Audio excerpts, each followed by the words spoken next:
good, Fin Nation? What's good? It's your boy Reason. We are back here for another one. It is officially Victory Monday. Last week we had Victory Friday and Victory Monday, thanks to a Thursday night primetime win.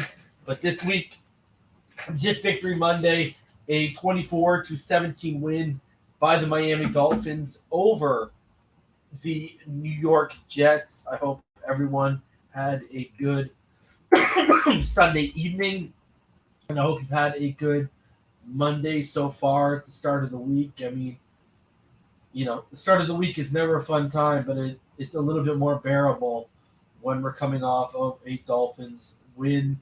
Appreciate all of you for coming out tonight. So basically, what we're going to do is, as usual, we're going to go over the snap counts, look at some next gen stats, and we are also going to look at PFF grades, how everything panned out for the Dolphins in Week 11. As always, I'm going to give my weekly state of the Dolphins address, and this time, I mean, it's going to be about I just don't get this fan base. I mean, we win the game yesterday, and this has turned into like, let's nitpick every little detail. Let's start nitpicking throws, and it's just it's funny when Tua had one bad throw yesterday, literally 27 of 33, and he had one bad throw. He only had 6 incompletions, and one of them was a bad throw. And when it happened, and I'm sure when the All 22 releases to me tonight, I will prove it was mechanically the issue, and it's because of pressures. Goes back, it looked exactly like the Waddle interception we saw against Buffalo. It was the same exact thing. Look at his lower base. He didn't drive through the football. It was all upper body. He knew the pressure and the hit was coming, and and he took the hit while the ball was being released too. So, we'll break it down tomorrow, me, Martin, and ball game. But again, one bad throw, but you're seeing little things like everyone's all hung up on the 65-yard touchdown pass to me. And I mean, when I spoke to EM for like 2.5 hours this morning. And when I spoke to EM, and also just rewatching the game last night by myself, that Waddle out route, that was a throw people need to be talking about. I mean, see, we're getting to, though, Tua's making multiple throws a game now, especially over the okay. So especially over the last 4 or 5 weeks, Tua Tagovailoa, he's been playing really well, and he's actually trending up right now. People need to realize that it's actually looking positive right now. So I'll go over what I was just saying, because I know people are saying I had mic issues at the beginning there. So I'll just re-go over what I was saying. People are treating this win like it's you're nitpicking, you're not enjoying the win. You're talking about the 65-yard throw, where you should be talking about the out route throw to Waddle.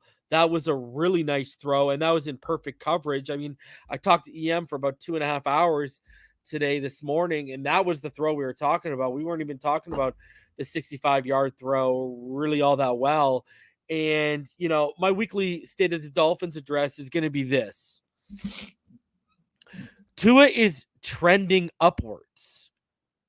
Like, there's literally no denying it right now. The stats and the analytics and the film are starting to back this. He's making plays that, people are trying to discredit it, but if he doesn't make the play, they're gonna kill him anyway. So what are you supposed to not throw to open reads? I don't understand what's going on here. Like, I do not get this. I mean, Tua Tagovailoa, the issue is in the second quarter, and this is an offensive coaching issue right now. If you look at Tua in the first quarter, he's one of the best quarterbacks in the NFL, and we're actually one of the best scoring offenses in the NFL in the first quarter. If you look at the fourth quarter, Tua, again, one of the best quarterbacks in the NFL, and we're one of the best and we're one of the best offenses in the fourth quarter. Third quarter, we're actually quite decent, and he's actually pretty good in the third quarter. It's the second quarter. It's when this team is coming off of script, and you got to rely on coaching going into into the half. It's the second quarter right now that's the big issue for the Miami Dolphins offensively. But I just want to throw some things out because people want to like, okay, let's talk about this for a second right now, okay? So yesterday, on play action, and this is again a team with no running game. This team has no running game right now. I think we can all agree on that. Right now, with no running game, on play action yesterday. So again, no running game, and we all know run, set up, play action. Tua was 15 of 17 for 201 yards. He averaged 11.1 yards per attempt and a touchdown. Versus the blitz yesterday, he was 7 of 8 for 117 yards, and he averaged 14.6 yards per attempt with a TD and an interception. Here's a real one. Let's start putting it. Let's start putting things into perspective right now. Let's go back to the Jacksonville game. Let's go back to the Jacksonville game, week 6. If you go back to week 6, and remember, Tua's missed time. I want people to remember me what I'm saying right now. Tua had missed time since then. Okay? Right? So, since week 6 against Jacksonville, Tua Tagovailoa is 8th in the NFL in passing yards with 1,256 yards, 4th in touchdown passes with 8, and he's 6th in completion percentage at 70.3. You see what's happening here? The analytics and the stats are starting to back up what we're seeing on tape, that you're seeing growth. Look at that touchdown throw to Gaskin. That touchdown throw to Gaskin, is he making that throw against the Bills? All of his reads were to the left side. He made his reads and had that ball out in 2.7 seconds, literally before he got smashed. He's not making that throw against the Bills. You're seeing progression. Let's put things in a grand total scheme of things right now. Let's just sit back and let's put it in a top, Tua's career right now. Tua's played in 17 games. Okay? Remember, he did not start against Baltimore and the Jets game he debuted in. Out of those 17, he has 15 starts. Now, the Ravens and Buffalo kind of even themselves out, even though he only played a half. He only played 7 or 8 snaps against Buffalo in one of those starts. So really, let's call it 14 and a half starts because of the half against the Ravens. We'll even it out there. Tua is 8-7, one of only 3 quarterbacks drafted since 2019 with a winning record. And he has a 65.7 completion percentage over that game span. He's thrown for 3,285 yards, and he doesn't even have 16 starts yet. 20 passing touchdowns, 11 interceptions, and 6 rushing touchdowns, and has a passer rating of 88.8. And his passer rating this year is 91.4. So if we're going to sit here and say, a 16-game span would be the span of what 2020 was, because now we're into 17 games. Last year was 16. So if we're going to go a year 1 16-game span, this guy's on pace for what? 25. He's on pace for about 3,500 yards, a little over 3,500 yards in 16 starts, about 22 passing touchdowns, 22 passing touchdowns, 12 interceptions, and about 6.5, 7 rushing touchdowns. So you're talking about a guy who over a 16-game span he's projected to have about 3,500 yards total, about 28 touchdowns, with about 11 or 12 interceptions, and a passer rating hovering around 90. Imagine if he had an offensive line. Imagine if Will Fuller was healthy. People want to talk about Tua's durability. Why are we still Devontae Parker? We're year 7. You want to talk about someone who's got durability issues? How do we have the second highest paid receiving core, yet we're relying, I'm not knocking him because he's stepped up more than DVP and Preston have, and we're relying on Mac Hollins. Gesicki's not even really a tight end. He's a glorified receiver right now. Imagine if we had, and then let's go deeper. Let's go deeper. People want to sit here and they want to start painting narratives that the O-line is not an issue. Okay? And he's dealing with this. I want to put things into perspective even further with what he's dealing with. On top of everything I've just told you, this offensive line has allowed more pressures in 11 games than every Miami offensive line over the last 5 years allowed all season. Except 2019, but at their current pace, they're about to beat the 2019 offensive line. So, in 11 games, we have 187 pressures allowed, which is about 17 pressures per game.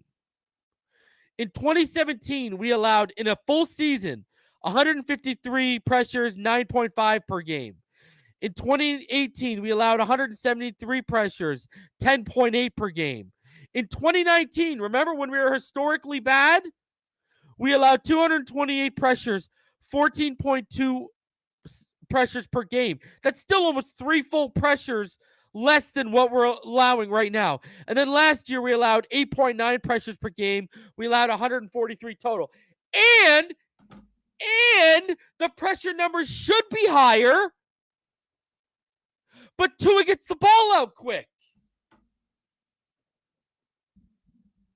Did you know they only counted Austin Jackson?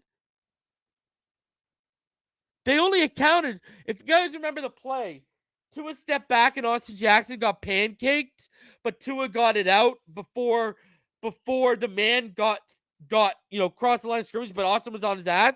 They didn't count that as a pressure because Tua got the ball out first. That's not in his pressure numbers this week.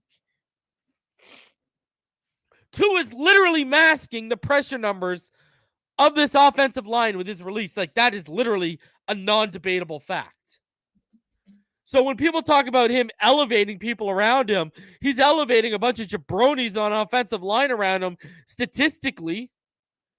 Let's hit you even further right now. QBR. We used to talk about how Josh Rosen, people still defend Josh Rosen to this day. Josh Rosen had a historically bad QBR. We all talked about it. Tua Tagovailoa is currently 10th in the NFL in QBR. Tua Tagovailoa is currently the only top 10 quarterback in QBR with a losing record, but it's his fault?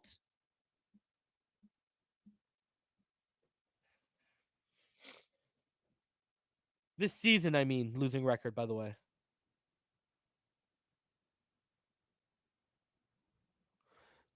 Tua Tagovailoa is top 10 in the NFL from QBR right now.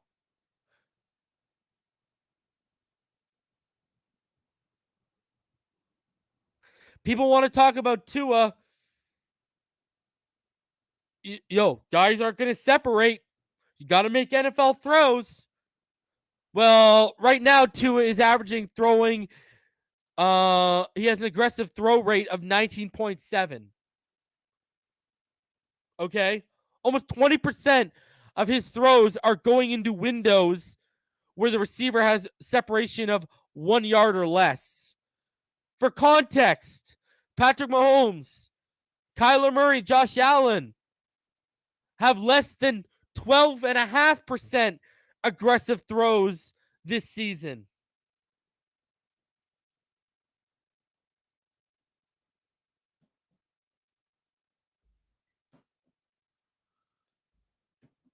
You want me to really hit you with it right now? Now let's really drop a hammer on people. Let's really drop a hammer around. Only 4 quarterbacks in the NFL have had multiple games this season of 80% or more completion percentage. All those 4 quarterbacks that have done it this year have had 2 games. Ironically, they've all had at least 2 games where they have thrown. They all have 2 games where they've thrown for over 80%. These are those quarterbacks, and these are the amount of touchdowns they threw over those 2 game spans where they threw for over 80%. Dak Prescott, in those 2 games, he only threw for 3 touchdowns. Kyler Murray, in those 2 games, he only threw for 3 touchdowns. Mac Jones in those 2 games threw for 4 touchdowns. The 4th quarterback on that list is Tua Tagovailoa. Tua Tagovailoa in those 2 games has thrown for 6 touchdowns.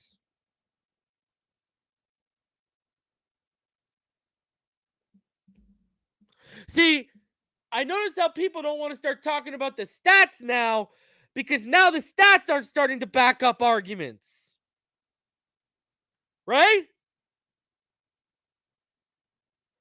What about all the people on Twitter? Like, Twitter is a goddamn cesspool. Like, y'all are so toxic on there. You just can't enjoy a win. And it's even a small portion, but the smallest seem to be the loudest because all us people who want to see the growth and development of our quarterback and are looking at this objectively, we're all quiet and enjoying the win. All of you Tua haters are starting to get loud because, oh, by God, we're on a 3-game win streak. By God, he's top 10 in QBR in the NFL. By God, since week 6, Tua has the 8th most passing yards in the NFL. By God, his 4th in touchdown passes in that span.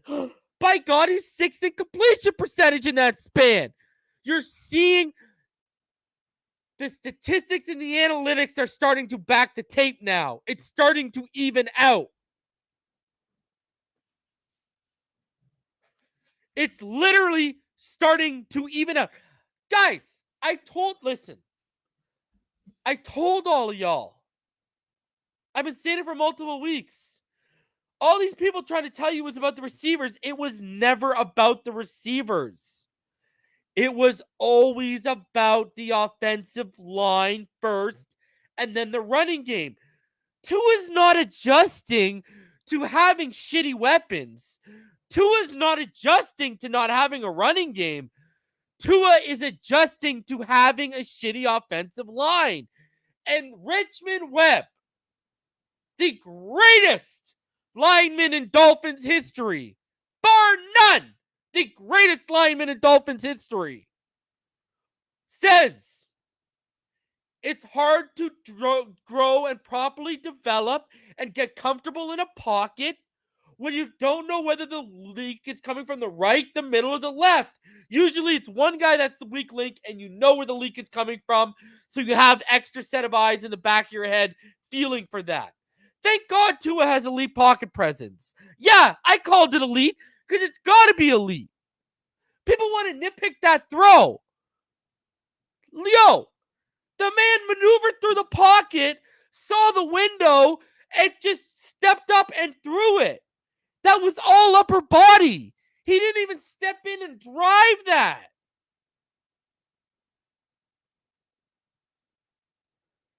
Nick Hicks has said it publicly on Twitter, and he's told me privately. In shorts and a shirt, they have Tua recorded throwing 70 yards. Put the pads on, let's take off 5 yards. 65 yards clean. How many times a game are you going to have to throw 65 yards in stride? And remember, that's 70 yards in a shirt, shorts, and no pressure.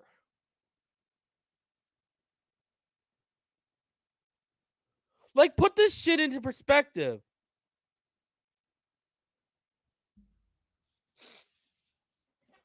And no one, why was no one talking about, why was no one nitpicking the Waddle throw like this?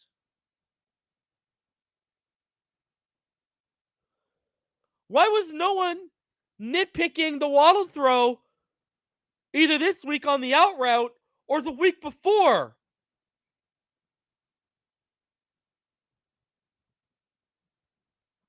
On a corner route where they originally show cover 6 and leak into cover 2, and he threw it to a perfect spot for his receiver. That was a big boy throw. Tua's starting to have 2 or 3 big boy throws a game now. Has anyone noticed he's been doing that since week 6? See, people think yardage means it's a big boy throw. No. There's throws outside the numbers that are big boy throws and don't need to go for 30, 40, 50 yards. That tells you people don't know what they're talking about.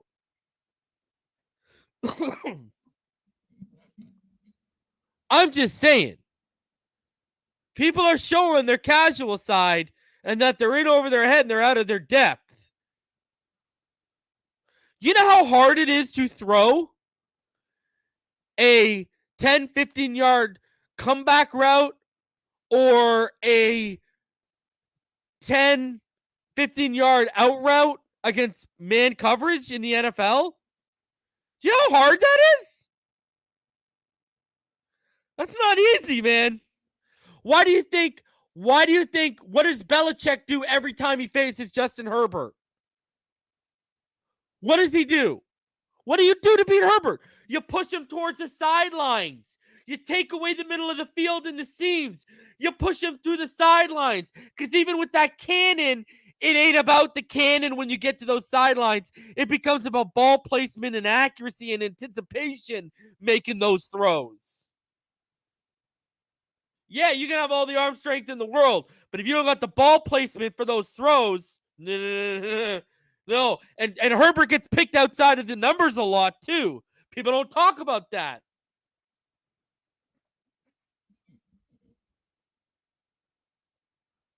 Like, I'm sorry. These people just do not know what they're talking about, and they're out here. I see them on Twitter, like, religiously every day. They don't know what they're talking about, man. And I don't know whether it's the butt hurt over Herbert going to the Chargers or whether it's the Watson carrot being dangled, but stop focusing on other players that aren't in the aqua and orange. Man, I should be more pissed off than anyone. Jonathan Taylor looks like a fucking NFL MVP, and I was banging the table for him as hard as I was for Tua Tagovailoa and Tristan Wirfs, but no one want to talk about that, do they? Jonathan Taylor, it's literally the league MVP right now. If the year ended right now, Jonathan Taylor's the MVP. You cannot even tell me differently. And I'm not even crying. And we need a running game more than we need a quarterback right now. And I'm not even crying like these people are. And what's special about Jonathan Taylor is his yards after contact. You know what that tells me?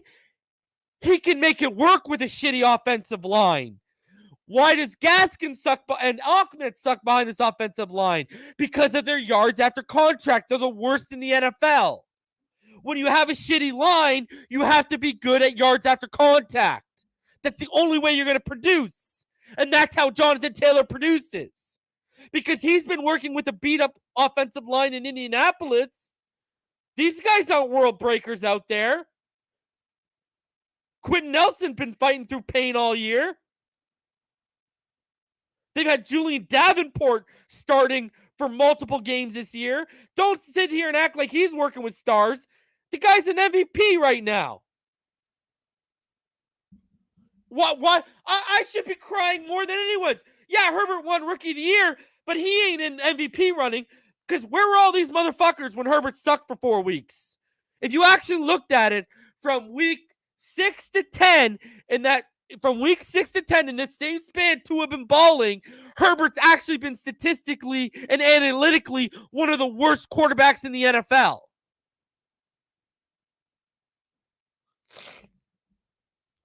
And I don't even come out here and run like I don't give a shit. He's not on my team. And again, that doesn't mean he's a bust or he sucks. Herbert's just going through sophomore slumps. And the coaching staff they're changing their philosophies. I don't know what's going on over there with the coaching staff, but he's suffering from poor coaching too. That's what happened over that 4-game stretch. But anyways, I digress. Everyone's going to have bad. That shows you. The reigning Rookie of the Year, the one that could do no wrong, had 4 bad games. Oh, he's a bust. Oh, guys, Justin Fields can't play this week because he has fractured ribs. Did you see they announced Andy Dalton's going to start on Thursday? Oh, Justin Fields, he's injury prone. He's a bust. Get rid of the guy. He can't play. Go. Get out of here. You suck, Fields. Unreal. Like, no consistency. No consistency. And then when your expectations get met, you all move the goalposts. It's ridiculous. Enjoy the win. We won. Why are we nitpicking throws? And why are we over-criticizing our quarterback? We won the game. Enjoy it. We were 1-7. We're on a we went from a win to a couple in a row to now we're officially on a streak. Enjoy it. Just enjoy it. Like, stop. It's ridiculous. Just enjoy the win and be objective. Because I'll be the first to tell you, Tua need to clean up these picks. It all ain't sunshine, lollipops, and rainbows with Tua Tagovailoa. I get you're going to have turnovers, but these have got to be cleaned up. I'll be the first to admit he's got to clean this shit up. I'll be the first to admit that. 110%. I will never excuse a bad interception, ever. In fact, if you watch my live reactions, I haven't excused one of his bad interceptions ever, even when we do the film breakdowns. But guess what? Every young quarterback's going to have stuff to clean up when they've only started 15 games and they've only played in 17. No one's perfect. No one is perfect. Show me the perfect guy. Just enjoy the win. Tua is growing and developing right now before our eyes. Don't talk. Why do we got to talk about Deshaun? People still talking about Watson. Guys, guess what? Read the room. I'm going to speak for all of Dolphin fans on YouTube and Twitter and Facebook and who aren't on social media right now, who just go and look on Bleacher Report and ESPN and stuff, but who don't partake in social media. I'm going to speak for all of them. We're sick and tired of hearing about Deshaun Watson. It can't happen right now. Even if you want it. If you want it, it don't matter. What really matters is if Ross wants it. But if even Ross wants it right now, it can't happen.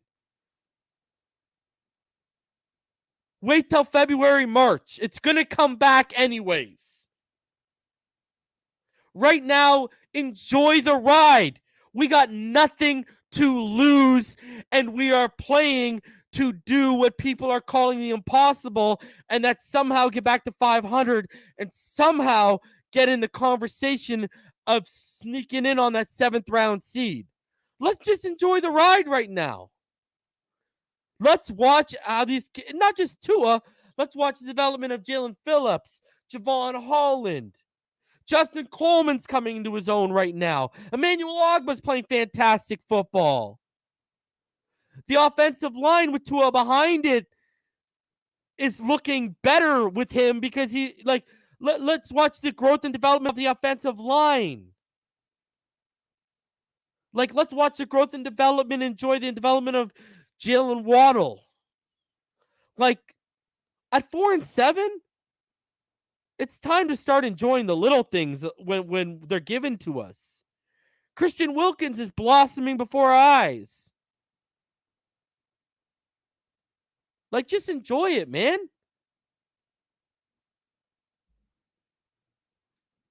Like, it's just, it's mind-boggling. Some of y'all are so fucking miserable.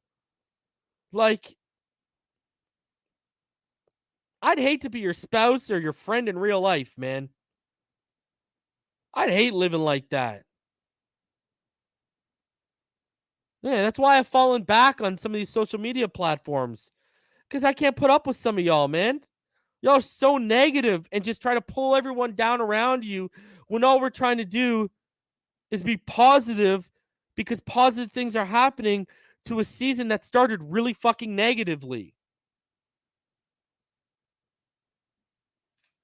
Like, enjoy it, man. God damn, we're winning. We're on a 3-game win streak.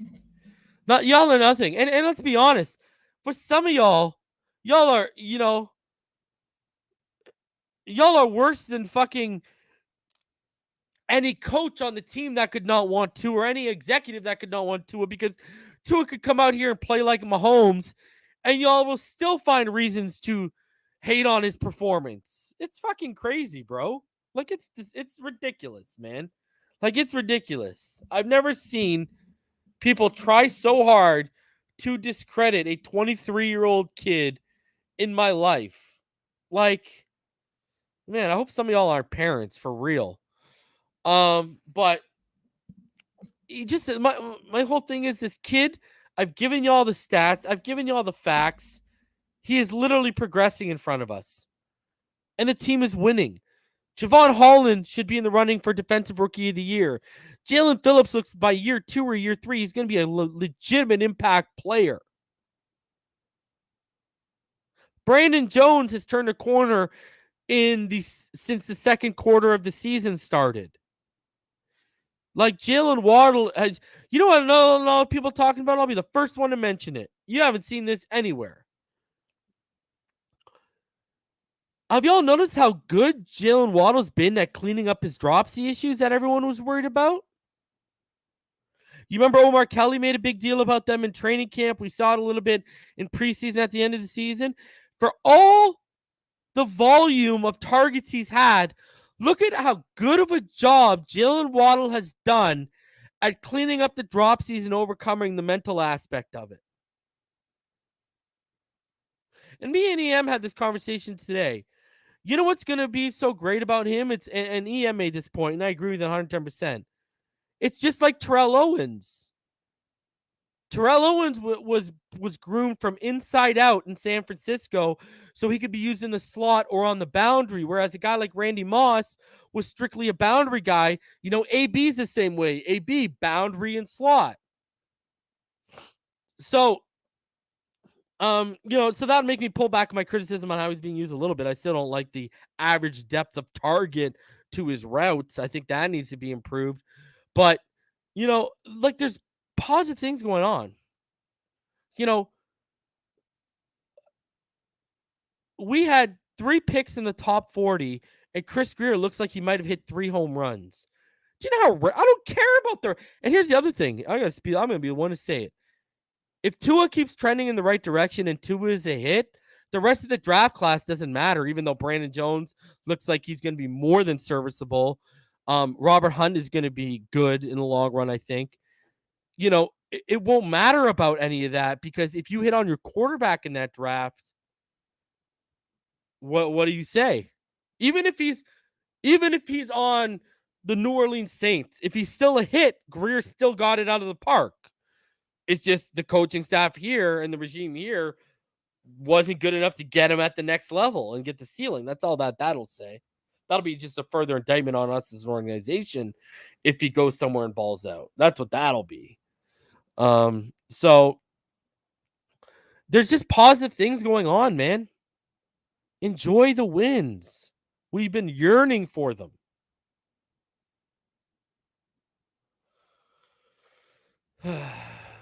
Anyways, that's where I'm at with that.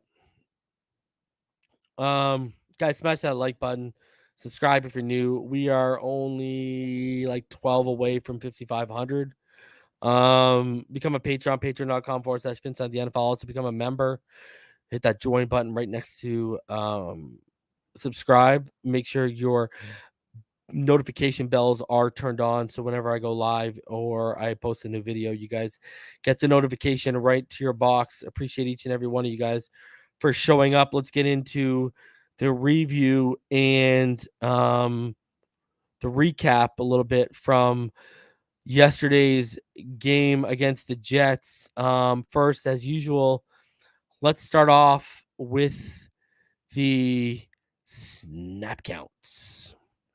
So when we take a look at the defensive snap counts here, a few things that should pop out is Coleman and Needham are basically splitting duty as that slot corner right now. And yet Coleman's coming off a game against Baltimore where he had almost all the slot corner snaps. You look at AVG and you look at Phillips, high snap count, and that's obviously because at one point Scarlett got hurt yesterday. Brandon Jones, now his snap count is down a little bit, but don't read too much into it. That's because he missed some snaps because of an ankle injury yesterday. But you look at how this all pans out right here. Again, Holland getting those big boy snaps, hovering around almost 100%. Xavier Howard, getting a lot of the snaps as well as Byron Jones. Jerome Baker again, all the way up there in snap count too. Ogba seeing a good chunk, showing that you can make the argument whether we agree with it or not. Baker's part of the core, so is Howard, Jones, and Holland right now. Ogba clearly showing he's part of the core. So and Raekwon Davis still hovering around that 50% snap count, 52% this week. So even he's not back in. Actually, Adam Butler outsnapped him, and that's probably because of his versatility of being moved around. So that's what the defensive snaps tell us when we look at them now. When we look at the offensive snap count for the Miami Dolphins, some takeaways from all of these. This is the second most snaps Gaskins had all season. So 53 and 74% is actually his highest snap count percentage this season too. You look at how the tight ends, look at how they, all pretty much hovering around the same workload. So, that 12-man personnel, Gesicki flexed out with one of those guys in an 11-man personnel. You see how the tight ends are pretty even there. That's kind of crazy. And you see obviously Waddle, the leading the snap count in terms of non-offensive lineman and quarterback. Duke Johnson only had six snaps, but we are talking about it. I know yesterday we had the conversation about Laird for Dokes, and Laird only saw 11 snaps last night, so he certainly didn't get 11 carries. So, you can increase Duke Johnson up to that 11 and bring Dokes in at 6 if you want to continue seeing what we have with this rookie class this year moving forward, especially because we need pass blocking help. But you wouldn't tell by yesterday's performance. Dun, dun, dun. Spoiler alert. And speaking of yesterday's performance, let's hop in to those dreaded PFF grades for the Miami Dolphins against the New York Jets in week 11. And this is what it looks like. So when we start off with the offensive grades for the team, Tua Tagovailoa was actually the highest graded player on the Dolphins, not just the offense. He had a 77.6 grade. Durham Smythe, 76.6 grade. Mac Hollins, 76.5 grade. Liam Eichenberg, a 76.4 grade. And Jalen Waddle, a 72.5 grade. And then Albert Wilson, a 70.4 grade. So those were your 6 highest. Now, Austin Reeder was your lowest graded Dolphin with a 52.6. Gesicki was a 53.8. Gaskin, 55.9. Davis, a 56.9. Robert Hunt rounding up the bottom 5 with a 57 even. When we go look at how we were pass blocking, sticking with the offense here, the team allowed 15 pressures total, 14 hurries, 1 hit. Now Eichenberg and Davis led the way with 5 each. Reeder, he had 2, Hunt had 2. And then obviously Jackson, he only allowed 1, his least amount all year. So all 15 pressures were given up by the offensive line. Yeah, and when we do our usual offensive line check on pass blocking, now this is how it works out. Austin Jackson making a run to get out of the bottom 5. Liam Eichenberg is number 1 in the NFL with 49 pressures allowed. Jesse Davis is 45. Leatherwood is 41. And Mayfield and Jackson are tied at 4th for 40. So still we have 3 of the bottom 4 offensive linemen when you go ahead and you you look at the pressure numbers for this offensive line. Not good by any stretch of the imagination. Now, when we go look at Tua Tagovailoa and how he was as a passer yesterday for the Miami Dolphins, that's his PFF passing chart, but we'll look at the next gen one. So, okay, when he was kept clean, Tua Tagovailoa was 20 of 22 for 166 yards, 0 touchdowns, 0 interceptions. When he was under pressure, he was 7 of 11 for 63.6 completion percentage. Look at that. When he's kept clean, almost a 91 completion percentage. 2 touchdowns, 1 interception. When he wasn't blitzed, he was carving them up. He was 20 of 25. Even still, when he was blitzed, he was 7 of 8 for a touchdown and an interception. Okay, look at him on play action here. 15 of 17 for 201 yards and a touchdown, averaged 11.8 yards per attempt. And again, that is with literally, no real threat of a running game. So shout out to Fred for the $1.99 super sticker, bro. I appreciate you.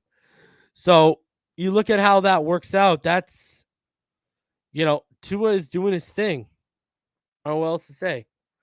It's not as bleak as people are trying to make it out to be. That's for sure. When we go ahead and we look at the defensive grades, this is how it looks. Eric Rowe, 76.6 led the way. Zach Seiler, 75.8 was the second best defensive grade. Xavier Howard was the third at 72.9. Brian Scarlett didn't even play 10 snaps, so I'm not really going to count him. Adam Butler then 66.1, and then Ogba at 66 even. Now you look at pressures. Yesterday, the Miami Dolphins had 24 pressures, which was the 4th most all year. Emmanuel Ogba, he had 5 total pressures.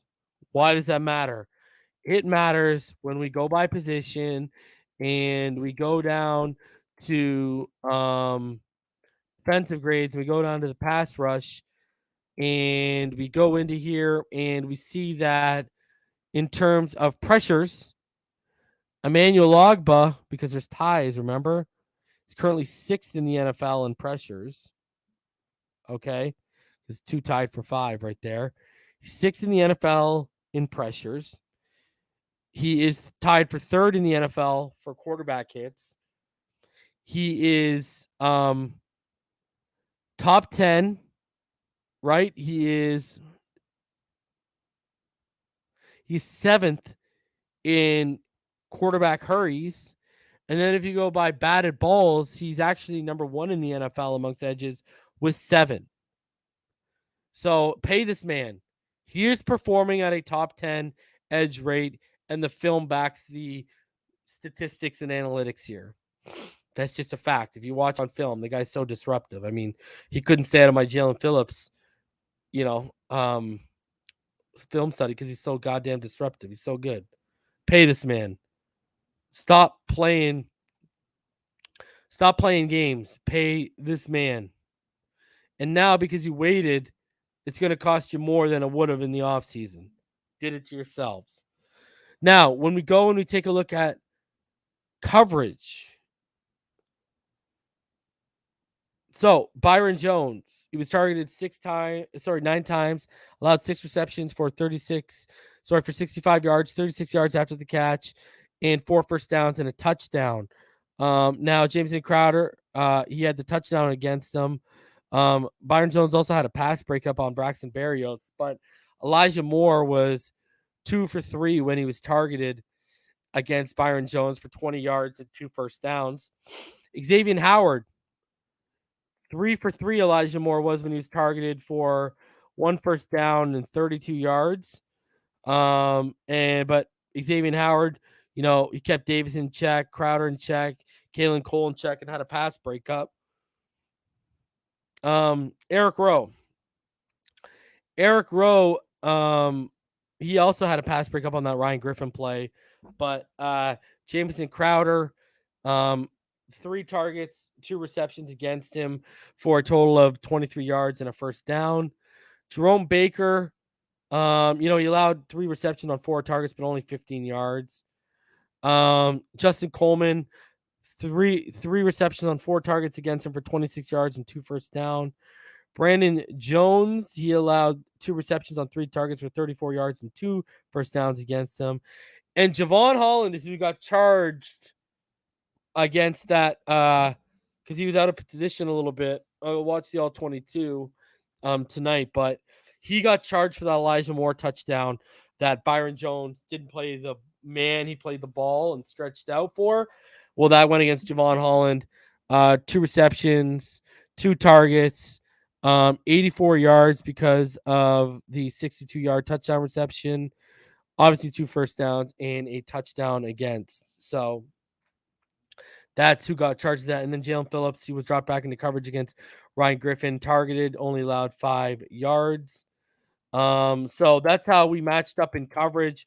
Overall, not an overly bad day.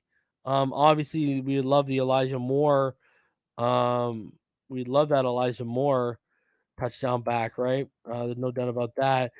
And when we go again, to NFL passer rating, Eric Rowe had the worst passer rating when he was targeted yesterday at 72.9. Jerome Baker, 80.2 when he was targeted. Xavier Howard was an 83.3 when he was targeted.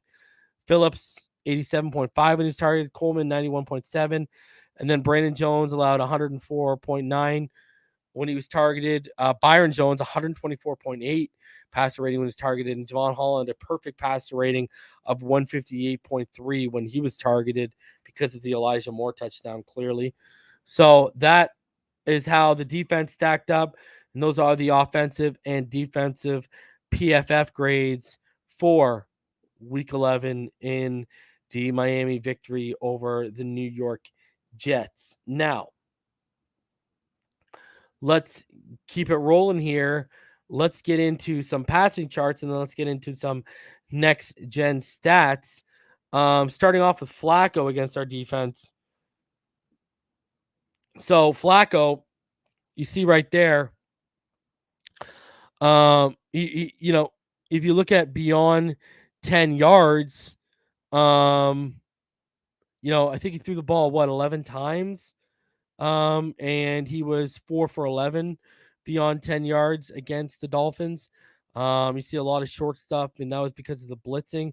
24 of 39 for 291 yards and 2 touchdowns. And a lot of those yards came in garbage time. He was well below Tua before garbage time started. So that's how Joe Flacco looks. And then when you look at Tua Tagovailoa's passing chart, this is what you get. Obviously he didn't go beyond 10 yards very much at all yesterday. He only threw the ball 5 times, and he was 2 for 5 from beyond 10 for a touchdown and an interception. So a lot of stuff was kept short, taking what the defense was giving him, and for once we were relying on getting Yak. So 273 yards, 27 of 33, 2 touchdowns, 1 interception for Tua Tagovailoa. It feels good and it feels new to finally be relying on Yak. It's like, what is this? This is something new. We don't really rely on something like this. We're not explosive enough. What is this team? And yesterday we were given Yak to rely on. So there you go. And then let's look at the next gen stats for the game. So when you talk about air yards, Tua had 52.3 air yards on that touchdown pass to Mac Hollins. That led the day. Joe Flacco had 42.3 air yards. That was his longest. The fastest ball carrier was Jalen Waddle, clocked in at 20.8. I'm guessing that might have been on that jet sweep. Elijah Moore clocked in at 20.48. The fastest sacks yesterday was Brandon Jones in 2 seconds, and the Jets, of course, did not get a sack. Now, when you look at the passing charts, beyond 10 yards, Tua 2 for 5, right? An interception, but of course 83 yards and a touchdown. Flacco from about beyond 10 yards, he was 4 of 11, and he had what, 118 yards and a touchdown. So that's how that worked out. Rushing the football, this is what it looked like. The Dolphins actually found their most success running up the middle between that A gap on the right side between the center and the guard. 9 attempts for 35 yards, and then 9 attempts for 31 yards between running on that left side there, between that A and that B gap on that left side. And then you look at Michael Carter, he was just chewing us up at the line of scrimmage yesterday. 5 attempts for 54 yards. When you look at Duke Johnson, because people might be interested, he found a lot of his success moving up the middle as well. 4 carries for 18 yards. When you look at receiving, this is how the separation works. So the league average is about 2.89 yards of separation per route ran. Matt Collins had separation at 6.4 yards, obviously because of that massive play. Waddle 2.92, Gesicki 3.93, Smythe 4.38, Wilson 3.33. So you like seeing all those names above the league average. Now you go look at the Jets. Elijah Moore 4.16, Crowder 3.99, Griffin 4.43, Corey Davis 1.86, and Cole 0.81. So 3 of their top 5, they were above the league average as well. You see that. Matt Collins 2 for 3, 72 yards, a touchdown. Elijah Moore 8 of 11 for 141 yards and a touchdown. Now Jalen Phillips, once again, yet another week. For not only does Jalen Phillips get a sack, but he has the lowest and shortest average separation from the quarterback. He averaged about 4.16 yards yesterday, which was more than a half yard better than Ogba, almost a full yard better than Butler, and over a full yard better than Van Ginkel. Quinnen Williams, though, 3.99 yards. Franklin Myers, 4.17 yards. Shaq Lawson, 4.78 yards. And Rankins 5.09 yards. And I got to say this. I don't know if you guys saw it, but Franklin Myers. This guy is an absolute clown. Yesterday after the game, he was interviewed, and I'm going to show you guys exactly what was said in this interview. And yeah, it's just this guy is, I don't know whether to, smile and pat his head or yell at his parents that they didn't wrap it up because of the intelligence of this guy. But anywho, this is what he had to say. Let me bring it up for you guys right here. So Connor Hughes said this is what Jonathan Franklin Myers had to say about TUA yesterday.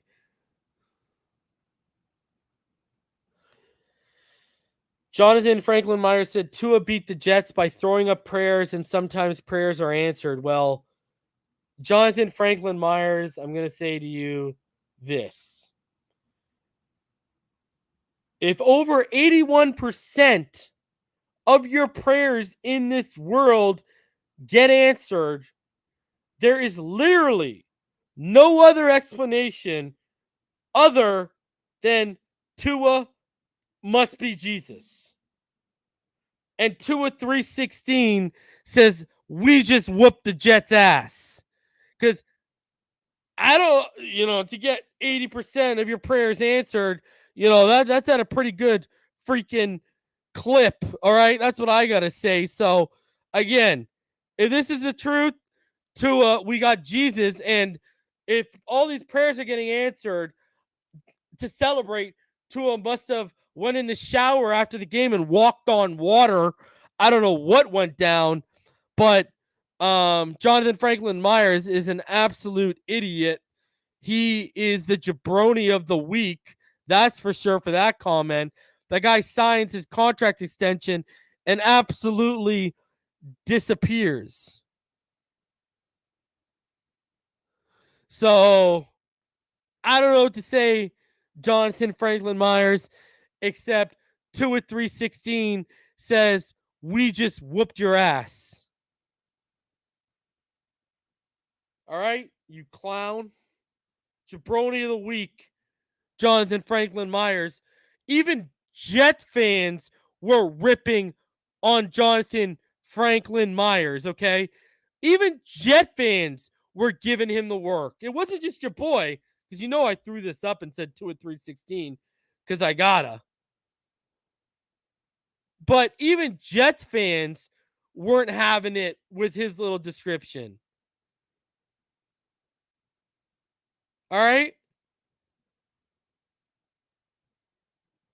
So, I mean, and we all know why you were so mad is because Tua stood over you and your buddy and was talking that ish. We already know what it is, man. You are an absolute jabroni of the week, Jonathan Franklin Myers. Sky. Like some people say the dumbest shit in the world and think they can get away with it. Like, I ain't gonna call you out. Like, I ain't gonna call out dumb shit. Come on, man. You played against the worst offensive line in the league and got 0 sacks. Looks like you got to pray harder, Jonathan Franklin Myers. Like, give me a break. I didn't know people were this stupid. And thanks for the roughing the passer, Jonathan Franklin Myers. It also helped us. So I don't know. You were just out there taking straight L's and you're playing in the game.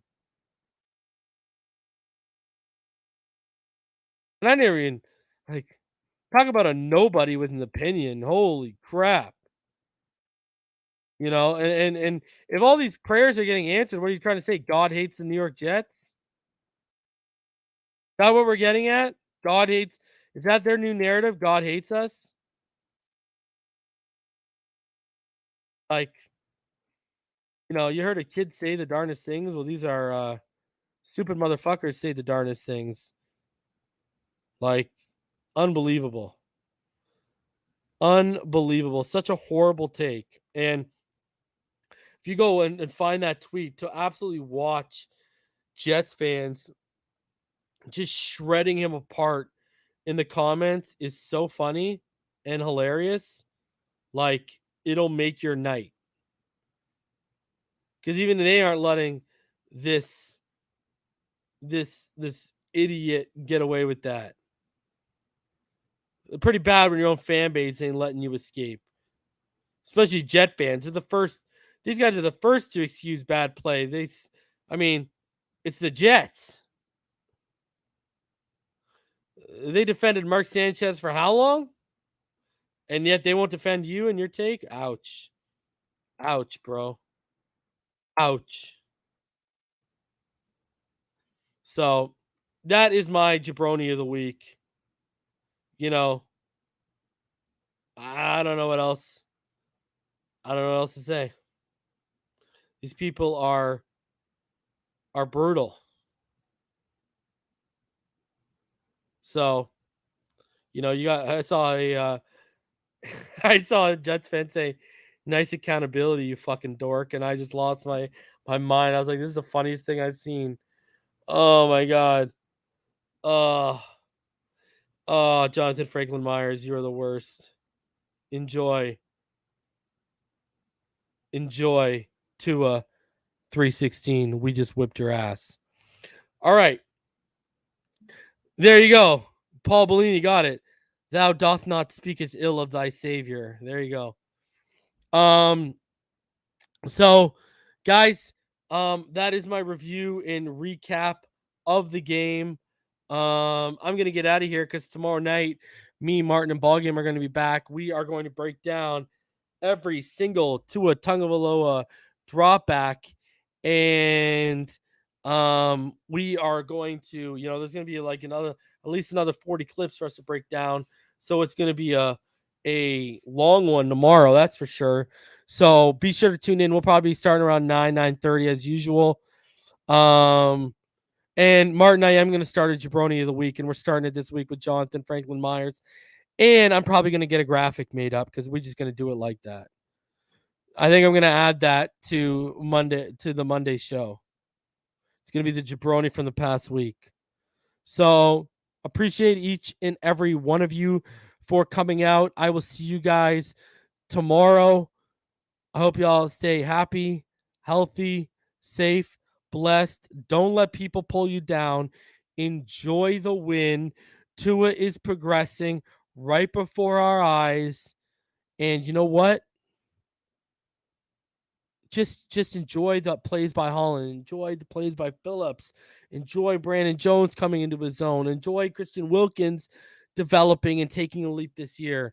There's so many things to be positive about.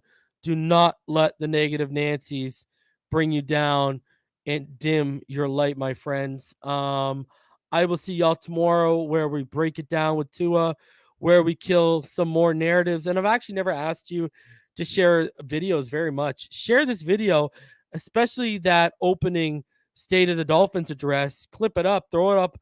I don't care. Do whatever you got to do. Clip that up and put it on social media, whatever you got to do. But people need to hear those stats about how Tua right now, analytically and statistically since week 6, has performed. I'm not saying he is, but has performed at a top 10 quarterback clip in a lot of major analytical and statistical categories. So you're seeing the growth on film, but you're always also seeing the growth start to develop into statistics and analytics that are favoring them even further. Once again, guys, 15 starts, 17 games played, over 3,285 yards passing, 20 passing touchdowns, 6 rushing touchdowns, 11 interceptions, a 65 plus completion percentage, an 88.8 passer rating. We're getting our 16 game sample size, and guess what? This kid might have over 3,500 yards, 22, 23 passing tubs, 6 touchdowns, and about 12 interceptions, and a 65-66 completion rate with a quarterback rating hovering around 90.